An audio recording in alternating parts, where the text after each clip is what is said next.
And that is happening now. Great, fantastic. So, welcome everybody, and a particular welcome to Kuwanna Dyer-Pietras. I hope Beatrice. Pietras, Kuwanna Dyer-Pietras. Obviously, I wasn't pronouncing it correctly. It's a real pleasure to have you here for this Black Trail Runners Q&A. And I'm just going to ask you to start off with just to introduce yourself. Tell us a bit about yourself. So as you stated, I'm Kuwanna. I run, I don't know. So I'm a runner. I'm also a geologist. So I guess present day things. I'm a geologist. I am currently a postdoctoral researcher, hoping to get a permanent position after this has been completed. I have a husband who's very supportive when I'm gone for 6-7 hours, right? And 2 daughters, and a sister who's on the call, Sharina, who's eating and multitasking, she says. How old are your daughters? I mean, as far as running background goes, I got my start in high school running cross country. Actually, no, I would backtrack. I think I volunteering to run the mile in 8th grade and feeling like. Yeah, you're breaking up. I'm not hearing you now. The picture's frozen. I'm hoping Oh my you can gosh, hear me. 3 miles, that seemed really far at the time. And so it just kind of went from there. And when I say high school, I'm in my 40s now, so it's been a while. Still moving. A massive journey to get it from wherever they were to Uganda, where I bought it. And when was this? 19. Sabrina, Hi, Sabrina. put your mic on mute. I'm going to mute you. So you've been running all of your adult life then? Pretty much, yeah. My mother will tell you I've been running since I was a toddler. Like she'll say, you couldn't walk to get anywhere. You just had to run everywhere. And I used to, get hollered at in the house, stop running, So, just take it outside after that. Nothing wrong with that. So you're in upstate New York. Would that be the right way of describing it? I guess upstate, downstate, I should know. I'm Well, like a few minutes north of the Pennsylvania border. How's that? Okay, I guess that's downstate. Southern tier, they call it. But I know that. in New York State. That's right. And when I see your posts over the last few months, it looks cold there. I mean, serious winter, right? Well, at the moment, there's a blizzard, speaking of which. But like 10 minutes ago, the sun was shining, so spring's trying to happen. But yeah, this year in particular, the winter has been the way it used to be. So yeah, we got quite a bit of snow this year, for sure. And I don't own a treadmill, and don't plan on owning one. So for me, it's like whatever the weather's doing, I just go. So what is that like running in seriously winter conditions, like proper deep snow on the ground? So any PRs go out the window because that's not fast running.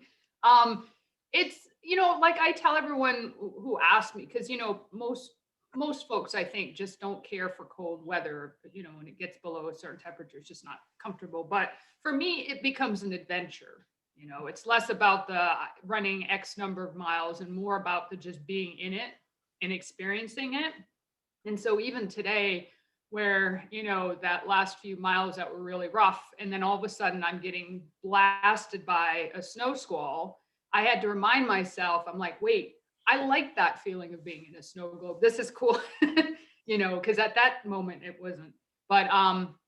But yeah, it's just really, to me, it's just an adventure, just being able to run through and all that snow. And it's so quiet, right? Because I think it insulates, the sound. And there's indirectly proportional how much snow you get to how many people are out there. So the more snow you get, the fewer people are out there, which is nice, I guess, in a pandemic situation. But also, it just without so many cars out, it becomes very peaceful, right? Especially when the trails are covered and you have to be on the roads. So Yeah, that's interesting that fewer people go out. I mean, where I am, on the rare occasions that we get snow, everybody gets their sledges out and finds the nearest hill and just kind of spends all their time sliding down it. So it's actually really busy.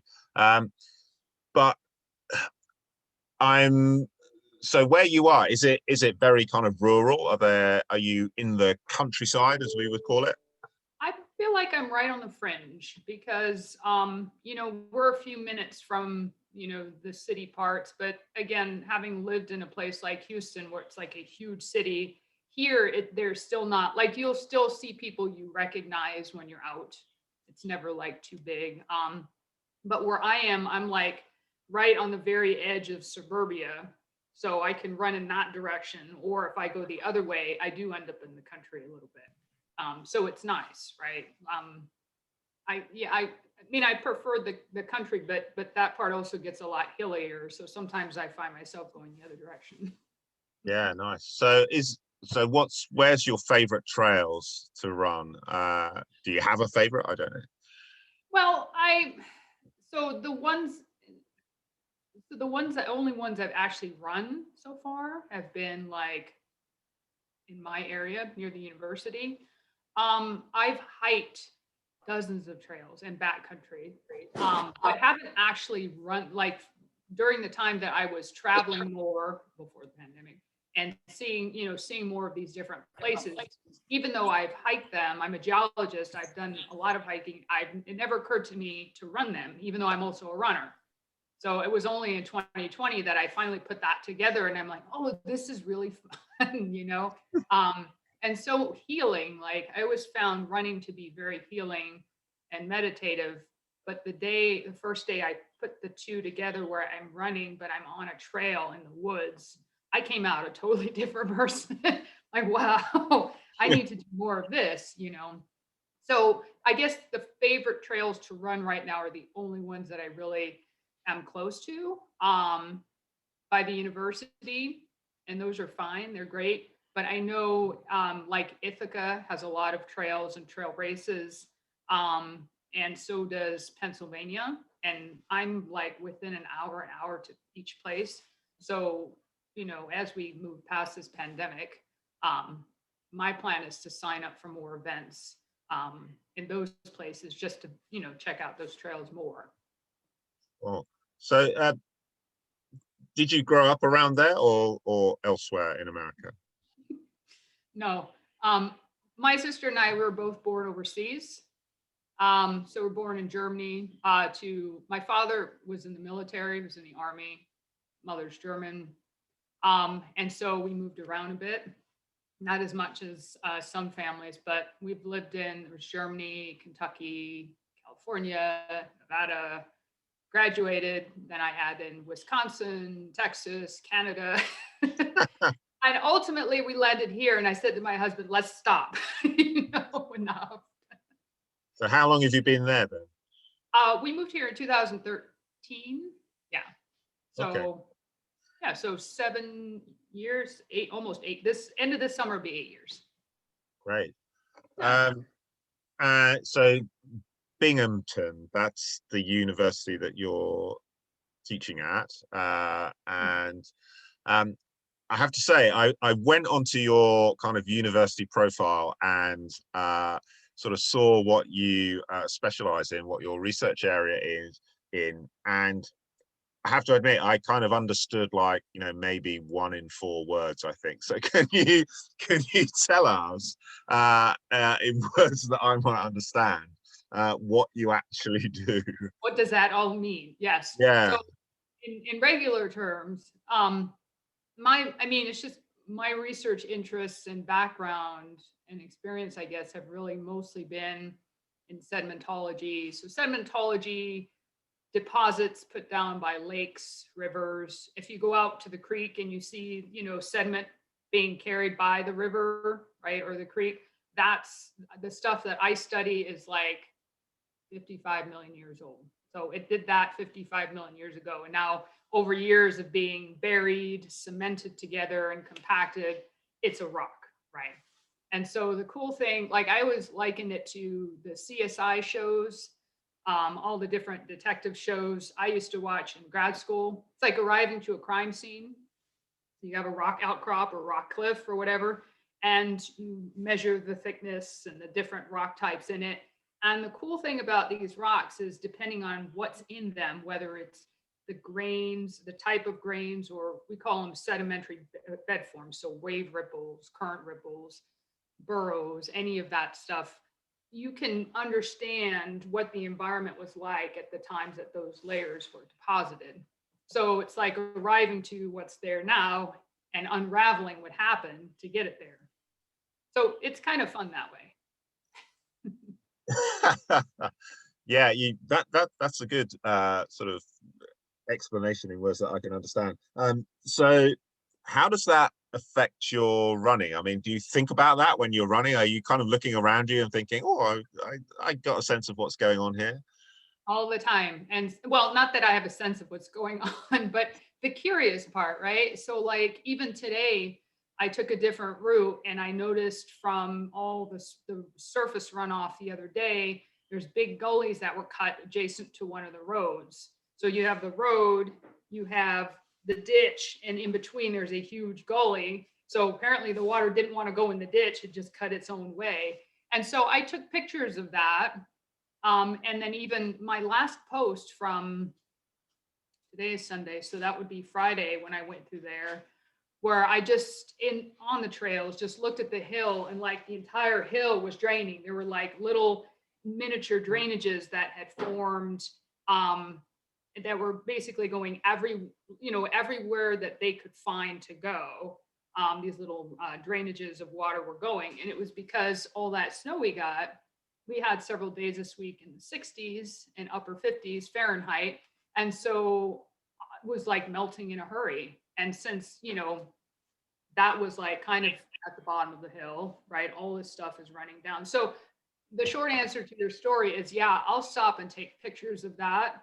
I've started posting some of that on Instagram for anyone who cares, right? Some people don't care. But then also for my classes, because Yeah, I was going to ask, do you use what you find when you're running in your classes? Absolutely. Instead of having just the textbook pictures, if I can have my own pictures, and especially the students staying here, like, look, this is what I found on, Fuller Hollow Creek or whatever, which is a road near the university. They know where that is, right? So I like doing that to bring it to the classroom. You've not considered doing a kind of running class and sort of yeah. That I already told my husband, I would love to do like a trail running class. And turns out there's a runner I've connected with actually my sister knows where Corvallis is, right? He's doing just that. He's doing a trail running class. So people, and I've heard of other people doing it too. So it's kind of like in my head down the road when we figure out ultimately what I'm going to teach. I mean, it would be like a 1 credit extra seminar or whatever type thing, but it would be really fun to put the two together. And then I've also started writing up something for Trail Sisters group which is actually going to go live next week on geology of some of the popular trails in different areas. So yeah, like I would love to like combine the two. So stay tuned. So do any of your family run? My sister runs. Your sister? Our father ran. Does your sister live anywhere near you? No, opposite coast. Oh gosh. In Okay. Washington State. So someday. But not your children or your husband. He has not really. I mean, tried it a little in the past. He enjoys going for walks instead. And then my oldest is really good at running and really does it regularly when there's school in session. But since school has been remote and there have been no activities, Like we did it for a while last summer and it just fizzled out pretty quickly. So, but she enjoys doing it. She would do the 5K the elementary school would hold with her friends, and she loved it. So, Okay, well, that's good. So you mentioned Trail Sisters. So what? Tell us something about that. What sort of organization is that? so Trail Sisters is a group that is, and it sounds like they've been around since I think 2011.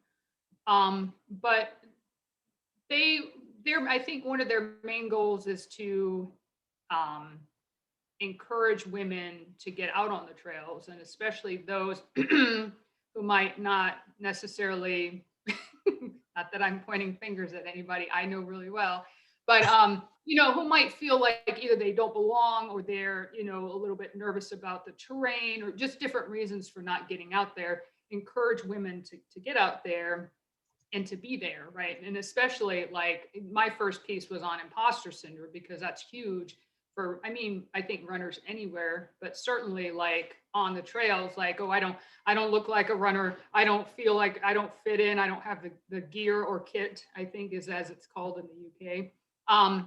And that's all nonsense. So that's, I think, their main mission. So it's nice to be able to try and contribute to that too. And also by being there, I increase representation. Sure, absolutely. We'll come back to that, I think. But I also see that you're an ambassador for dirt bag running and for Tailwind nutrition. I know what Tailwind is. I eat too much of it or drink too much of it. What's dirt bag? Which flavor is that? This is the recovery. Okay. And this one's the chocolate. My favorite is the vanilla and the salted caramel, but I think they're all good. Yeah, it's a very good product. So, but what's dirt bag running? What's that? Yeah, so I think the main premise behind dirt baggers is, for those who want to, like, your favorite places to be on the trail, right? A lot of people will live, not that it's a requirement, but like some people in the group actually are living out of their vans and just traveling around the country, right? If you can do like, if you have jobs that you can do remotely all the time, right? But just travel, your main intention, whether it's all the time or weekends, if you can, is like to get out to the trails and just run them, live a minimal lifestyle. Just not, again, with not owning as many things as, most of us tend to own. And also like something that they really support and I started doing last fall, which I found hugely, well, rewarding, but also frustrating is, Tuesdays are dedicated to when folks can, to picking up trash along trails that you run. And again, my trails are well maintained. I'm happy I don't see trash out there. But the moment I step out my front door and go, a few houses, there's trash, stuff blown out from the garbage trucks, recycling trucks. But then the stuff with the snow melting, today I've seen so many plastic bottles, coffee cups, So they're huge advocates as well of, helping to clean up your immediate environment, I guess, and just encourage others to do the same. Yeah, that's something I just don't understand. I can't understand how people can just, litter their own environment, really. I run by the canal, or one of the canals, the Grand Union Canal here in London, quite often. And yeah, it's just, I mean, for the last few weekends, there's been people out there picking litter, and just collecting huge amounts of it. But it just seems to, a week later, it's back again. It's just inexplicable to me. We've become disconnected, I think, from our environment. We've become completely disconnected that there would be an ounce of remorse to throw. It's one thing if you are carrying something and it drops out, but to just deliberately toss it and leave it there, there's like no remorse. And so I feel like we've been completely disconnected from our environment that way. Yeah, but it's like, these are grown-up people. How can you be an adult and that's how you behave? I just don't understand it. It's impossible for me. But yeah. So here's a question then. So you said that you ran 50K today. Is that right? So tell us about that. Why did you do that? Well, I had signed up for like this spring, because I felt strong earlier this spring. I had signed up for the virtual Chuck a Nut 50K. And that race is actually held in my sister's state. And the view, I mean, it's gorgeous, but I'm here. So, but it was a way to support the race director, and I felt strong enough. And, I ran 150K last year, and that was a great way to close out the year, but I didn't want to just stop with that. So I signed up for that, and the race is officially next weekend. Some folks are running it early. And again, last weekend felt strong enough. I said to myself a couple of days ago, I think I'm going to try to tackle it this weekend. And so I did. But since January, I've been struggling with IT band issues. It's much improved, but and last week I was able to do 22 miles with minimal discomfort. But I think that was probably the limit. So today it got pretty sore and locked up near the end. But I'm laughing now because I'm like blizzards and everything, and I'm like, I'm gonna finish this. Stubborn. Yeah, well, But, that's one of the characteristics. Have you got birds flying around in your background? I was going to say, just disregard the bird. We have 2 parakeets and a cockatiel. And the parakeets just fly around. So just disregard them. You'll see them pass a few times. Yeah, no, I was wondering what was going on. I thought it was like something on my screen, but that is serious kind of Zoom one-upmanship. I mean, I've got medals in my background, but I don't have like birds flying around. That's crazy. Well, I can one up myself. Sometimes I'll have one on my head, and usually during faculty meetings. So then you have to keep a straight face, No, that's really good. I mean, I have meetings where colleagues will have a cat or something on their lap, but yeah, having a parakeet on your head, that's next level. Really good. So we got a question in the chat. So this is from Rachel. And she says, do you have your eye on any other trail races, either in the US or internationally? I just saw one, and I even told my husband about it. I'm like, and posted it on Facebook. I'm like, if I could run any ultra I wanted, there is actually one I saw in Wyoming in the Red Desert Basin. And that is just on the other side of the Rock Springs uplift from where I did my master's thesis. So when I see those rocks, they're all so familiar. And I'm like thinking, oh my gosh, I could actually run an ultra through those rocks. I know those rocks.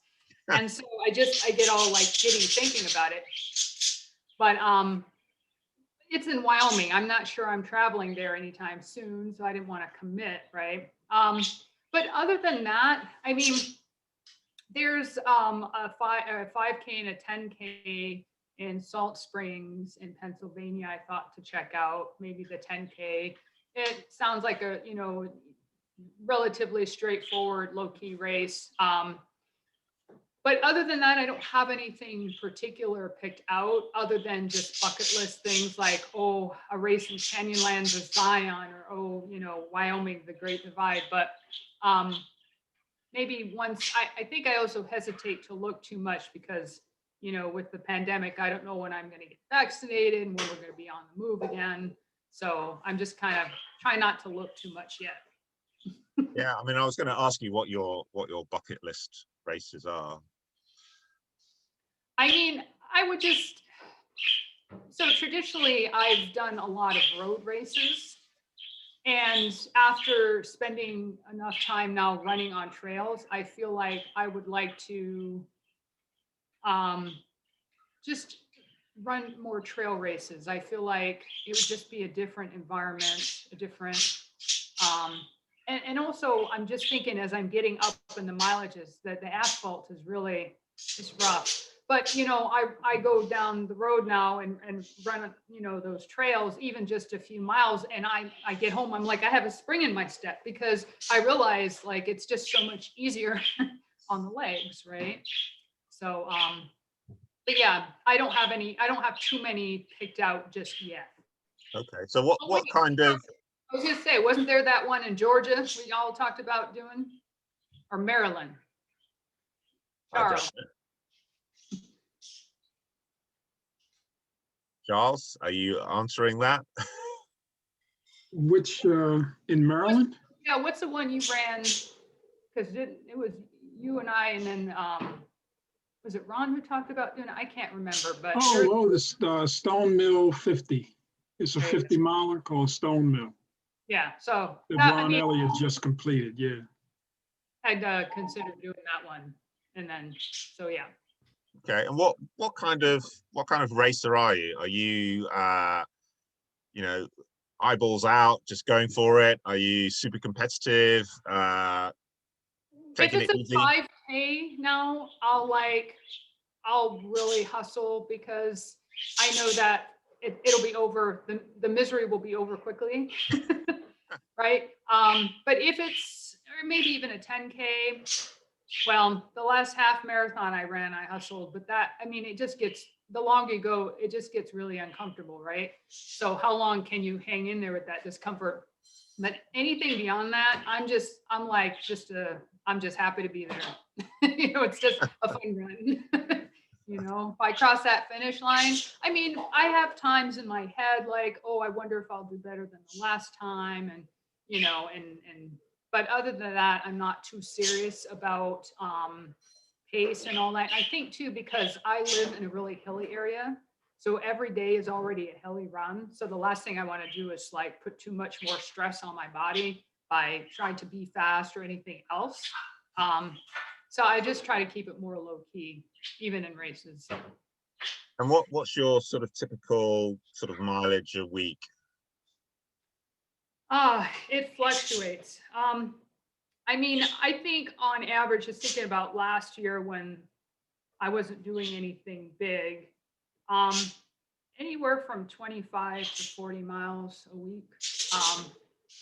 You know, 25 to 30 easy weeks. The last few where I, you know, monitoring the IT band, but trying to up mileage, I've been running 3 times a week. I take 2 days off after the long run. And it's not active recovery. I will call it passive recovery. You know, it's just extra hour in bed in the morning, and the Advil makes a big difference. But so yeah, not too much mileage. I think my highest mileage week ever was like 55 miles or 60 or something. So Okay, well, that's not too shabby. That's that's a lot of miles. So we got some questions in the chat. So Charles is asking, what kind of regular diet do you follow? yeah, that's a good question. So I don't. So I'll just be flat out honest in this group. I've had 2 eating disorders in my life.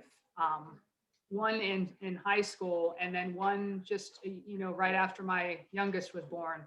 So for me, like, I'm like anti-diet. So the way I view it is like, especially as runners where we need calories, everything is fair game. You know, like there's no rules basically. And I mean, I want to make sure that I get a mix of nutritious things like vitamins or, you know, vegetables and fruits, and make sure I get protein and all that. But other than that, I don't have any rules. And yeah, just because I feel like there's so many diets out there. You know, the paleo, the keto, macrobiotics in the past. Some folks are vegan, and I don't want to say anything negative about any of those, but there's always that risk of it going down a road and becoming too restricted, and I don't mess with that anymore. So, like, I'm drinking my Tailwind, but I'll tell you one thing: tonight I'm having a beer. You know, like it's Beer is good carbs. That's there. it's Camille Herron. She swears by a beer. She has a beer on every race, right? So, That's right. so I mean, if you're willing to talk about it, I mean, how has running helped you with those eating disorders that you talked about? Yeah, because for me, like when I run, all of a sudden it's like a total mind shift from, rules and regulations and what's healthy, what's not healthy to I need fuel, period, And like I really think it's a beautiful thing how we feed ourselves and our bodies naturally find that weight. So racing season, right? I might be a little leaner because I'm just burning through so many calories. And in the off season, I'm not. And so what? It's like my clothes still fit, right? For me, that's always been kind of a gauge. If your clothes start feeling too tight or too loose, right? Then there's something going on because most clothing items have enough, like a little bit of give. But yeah, as far as like, the feeling, it's like your body just kind of finds where it needs to be. And I feel like we need to trust our bodies more than we do rather than put all these rules on them. It's interesting that, food isn't just food, right? It represents things. And as a runner, we think of it more as fuel, and that's probably a healthier way to think about it than lots of the other ways in which we think about it representing things. So we got some other questions. So Trina's asking, how do I know how many miles I should run per week for my first ultra marathon?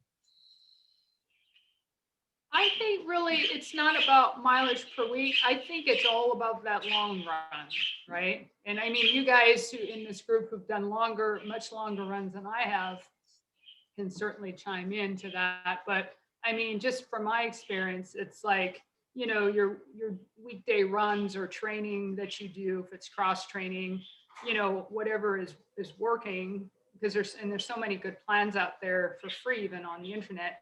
But that weekend long run, building that mileage, right, progressively, and then whatever that long run plus your, weekday workouts, that total mileage will grow as it needs to. So I would focus more, or at least the way I've done it is focus more on that. Which is why when you ask me about weekly mileage, I'm like, because I feel like that's the real homework. That's what's really going to do it for you for being on your feet that long. Okay. And we've got a question: is speed work important for ultra runners?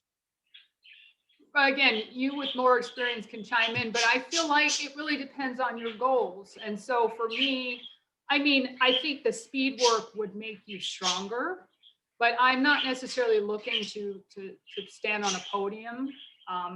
Well, I haven't done any in-person ultras. I've done them all virtual, so self-supported runs. So imagine the first time I'm actually running an ultra with people. But I mean, my goal is not to, like, I don't feel like being on a podium is something that I would necessarily strive for. So for me personally, like the speed work isn't as important. But I mean, if anyone who gets a coach, there'll probably be a mix of that in there because I feel like being able to do some speed work, some hills, right, some long, slow days makes you more of a balanced runner. Yeah, I mean, I don't do enough of it. I know that, and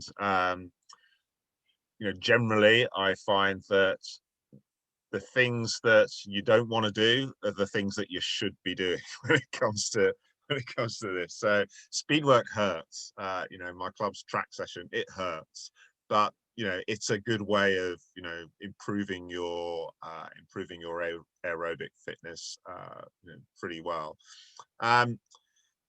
So we've got a question: what would be the one most important piece of advice you'd give to a new ultra runner? And I'm just going to take the ultra out of that question and say just to a new runner, what would you advise them? Well, I guess, well, gosh, there's so much, but the first thing that comes to mind is when you're doing this, run your own race. Right. And and not like, I love social media for the examples that are out there, but we have to remember that all these runners that we, follow and learn from are different. And so are we. And so it's like we have to find, I think, what works for us and run our own race and not, try to, like, you want to improve on your time or improve on your distance. But again, realizing like what your best run isn't necessarily the same as the next person's, and that's okay. There's like again, going back to the podium thing, I think I stood on a podium once in Colorado and I was shocked. Like, but it was an age group award. So it means I'm getting older. But I'm like standing there like, this is awkward. I was not expecting this, right? So that's not one of my goals. I know that I'm not a regular, like I don't run fast enough in these events to stand on a podium regularly. And so for me, like, I guess I would say just be aware of who you are as a runner and do the best that you can. And then don't forget to enjoy it, of course, right? Because once it's not fun anymore, right, we have to ask ourselves, like, what's going on, I think. Yeah. Yeah, running's good for sort of making you clear about who you are and that you don't know who other people are necessarily, and they're not necessarily sharing the same objectives and things. Everyone's running their own story, right? So I noticed that online that you are active in the Black in STEM education organization. Can you say something about that? My sister, so I did Black in Geoscience Week last fall, and my sister did Black in STEM Ed, but I made the video for our group and for their group. So that's how I have the tie-in, but she actually was one of the co-leaders or leaders at the end, because she ended up doing it all. But so I mean, you could ask if you're interested in Black in STEM Ed, you can ask her. Well, I'm interested in your so I mean, if it's Black in geology, then that's what's caused you to want to get involved in that. Well, certainly, I mean, and all of these. So last year in 2020, there was a whole. If you go onto Twitter, there was like Black in chemistry, and you can sure never remind me of anything I'm missing, but like Black in chemistry, Black in physics, Black in STEM Ed, Black in geoscience. But just to highlight in a lot of these areas in academia and research, where again, like many Black scientists are overlooked, right? And me having just come out of a situation where I feel like I was completely overlooked, I was on fire. I was ready to go. And so I had seen, was it you that told me about it? Because I'm not on Twitter as much. I was for that, but typically I'm not on Twitter as much. And so my sister told me about it, and I was like, oh, they're trying to find volunteers for Black in Geoscience Week. This ended up happening last August. Everything's running together. So I contacted the co-leaders, who are also UK based actually, and we ended up like through different Zooms forming committees and having like days that we would be in charge of, and then handling all the content for those days. And it was really incredible because just like Black trail runners, once I've made those contacts, I'm like, it's not that we're not, I mean, we're underrepresented. So that's the thing. We're not absent.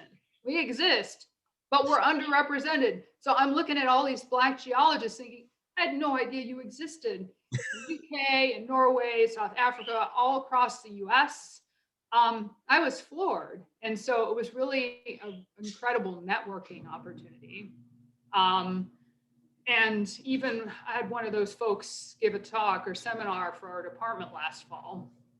So it was just, yeah, as far as like making those contacts and highlighting the work that a lot of us are doing, it was really rewarding. So, yeah. Yeah, I guess it's when I think geologist, I'm probably thinking of a old white man. So that, and I guess that's probably not too far from the truth. So in some ways, as you said, there's a parallel there with black trail runners. So what brought you to black trail runners? Why did you kind of get involved? I'm trying to think of how I feel like I kind of fell in, and then the group was just really welcoming from the beginning. And me, like, having, run trails, hiked trails a lot. But then again, like, to the point of just most running groups that I've tried to become a part of, even locally here, when you're not really wanted. You get that sense, right? And that's something that I had tried to dismiss for a long time, but certainly last year, with so many things going on around Black Lives Matter, I did a lot of unpacking, and a lot of it was around running and running groups, right? And events here in town, and like, oh, maybe that had something to do with it. But with Black Trail Runners, I felt right away, I'm like, oh my gosh, there's folks on the trail, love to run, that look like me. And I was just, and so many, again, like, not that we don't exist, it's just we're not represented. So for me, it was just really refreshing, to join this group, and also to be welcomed from the beginning. I mean, I think the time I popped in, I hadn't run an ultra, but none of that matters, right? I mean, I see folks on, in the Facebook group who have run 100-milers, but who are running 4-milers, others who are running 4-milers and everything in between, mostly trails, but some people are posting their road runs. It's like, there's no judging. How refreshing is that?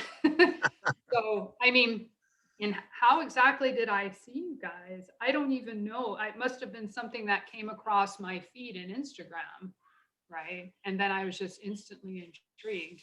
So. Okay, well, we're glad you did, definitely. We got a question from Charles, who says, what has been some challenges you've dealt with or overcome as you ventured into trail and ultra running?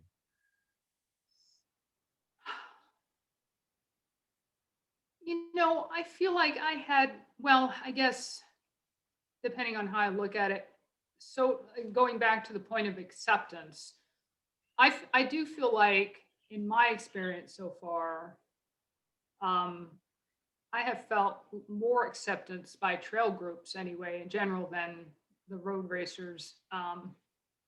So I found, at that time, I found that challenging. As I've come into trail and ultra running, I mean, I guess I'm still inexperienced enough, like, I guess even running in a group setting, I've done everything self-supported. So it's like, so I don't know, maybe I haven't experienced too many challenges yet. But maybe they're to come, who's to say they're not to come? I just have to be aware of them.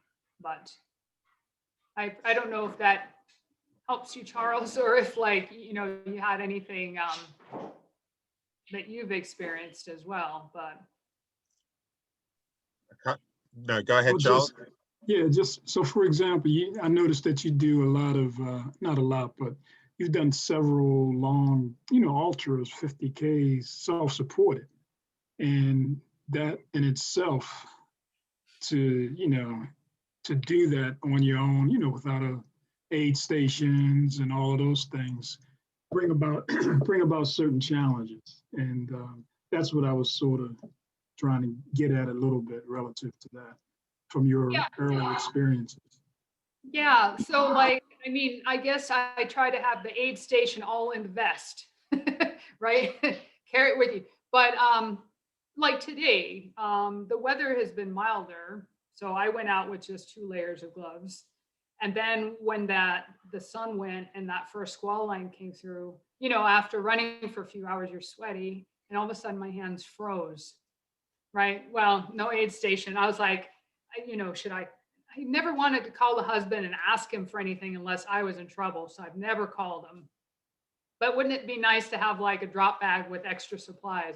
So I guess you just power through, I guess. I mean, yeah, I don't know. I mean, that's probably one challenge, but I guess like, the sore feet, I don't have a change of socks.